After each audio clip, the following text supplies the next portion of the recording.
that it has no footing in law.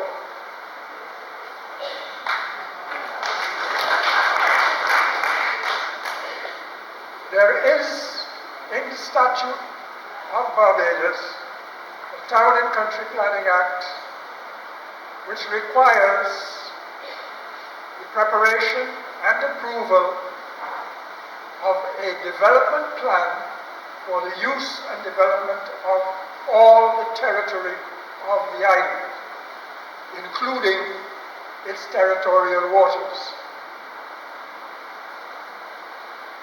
The planning authority in Barbados is not the chief town planner or the minister. The planning authority in Barbados is both houses of parliament, who have, by resolution, the authority to approve a development plan or any amendment of that development plan. The proposal for this waste-to-energy plant constitutes a proposal for amendment of the development plan, which has a specific process. An application has to be made, and because the application involves more than 2 acres of the conversion of lands allocated for agricultural use, this proposal has to be referred to the minister responsible for town and country planning, advised by an advisory committee of not less than 9 consultants in specialized areas for roads, buildings and other structures, community planning, amenities, public utilities, transport and communications, and a miscellany of agreements which include the alteration of the boundaries of towns and other areas and the subdivision of land. I was at St James Parish School. The cleaners in the road come along and they clean the garbage, they clean the roadside, the gutter, they heap little piles of mud, and they go up the road. And they will stay there until the rain wash them back into the gutter. You will drive along ABC Highway today, and we're still using the same system. How on earth could Barbados take on this technology and tame it? From the importation of garbage to the regulation of this plant and these particulates, all these types of things, I would not sleep. And every day I would have to look at my children, and I could not look at my children and then wait to see grandchildren who were poisoned. I have the utmost respect for any elected government and for the authorities of Barbados. My issues are not political. I understand commercial issues. I'm not even so much bothered about the commercials, even though they're extreme, but at the end of the day, decisions have to be made. I have a fear. I don't understand how something like this could even be considered. Barbados is so small. If an industrial accident happened, and accidents do happen, they could make the entirety of Barbados unlivable for all of us. Beyond this, I don't understand how you could put a plant like that here. Do you really think tourists are going to place trust in the Barbados government or the Barbados authorities that this thing is not churning out particulates which could be injurious to their health? Who can prove that? How could we prove this? How could we regulate it? So I would like... Essentially, based on what I heard in that report, we have given a company that we do not know an environmental and an economic blank check. It cannot work like that. The reason why more questions came about because a spiel was put on Facebook by one individual, and there was an allusion in there that there was a hedge. This plan is being put in place to hedge oil at $95. I have a little financial background. There's a far more economic way in commodity trading to hedge oil. And furthermore, if you hedge oil at $95, because I sent him a chart, $95 was up there. Where oil is at today is down in the bottom. You would have what you call an upside down hedge. It would not exist. So we would be essentially paying double for electricity, while the rest of the world would be paying half if oil stayed at the same price. We in Barbados, we pay, and the CARICOM, we pay more for oil because our so-called neighbours have an agreement in place that if you're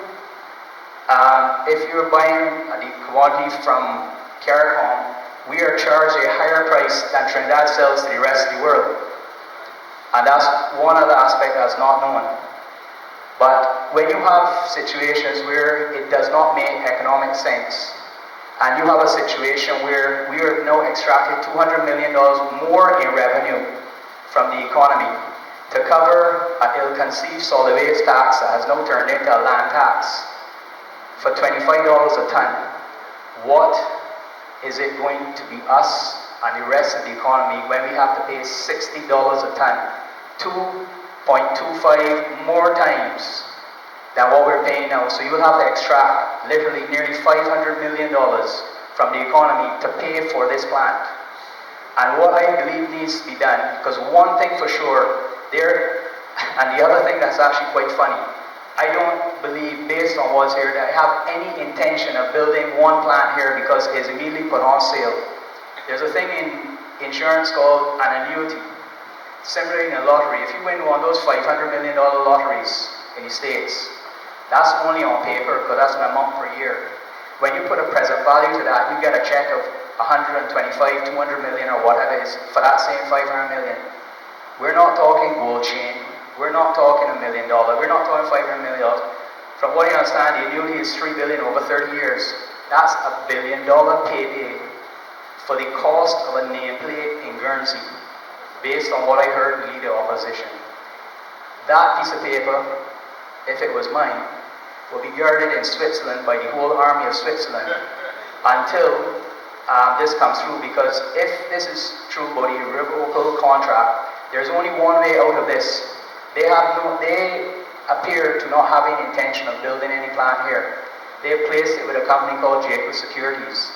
They have to abide by rules, Security Commission rules. If there's an action started, they have to have full disclosure to any potential sellers. And that's the only way this can stop without costing the government, not the government, the people of Barbados, because the government has no money. That's our money they manage.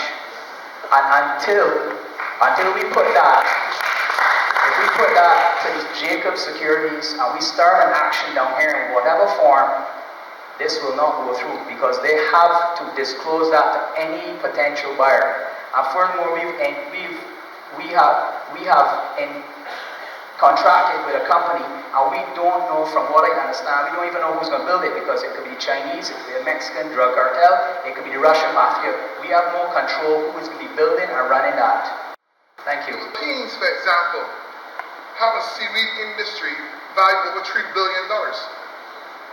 Right? As we know, seaweed is used in sushi, is used in all these different stuff, and the first thing we would think that this can go straight with fertilizer, but there's a multiplicity of products that this can be used for. And as the professor was saying, the issue of industrial design, which seems to be some area that is not very well known in Barbados.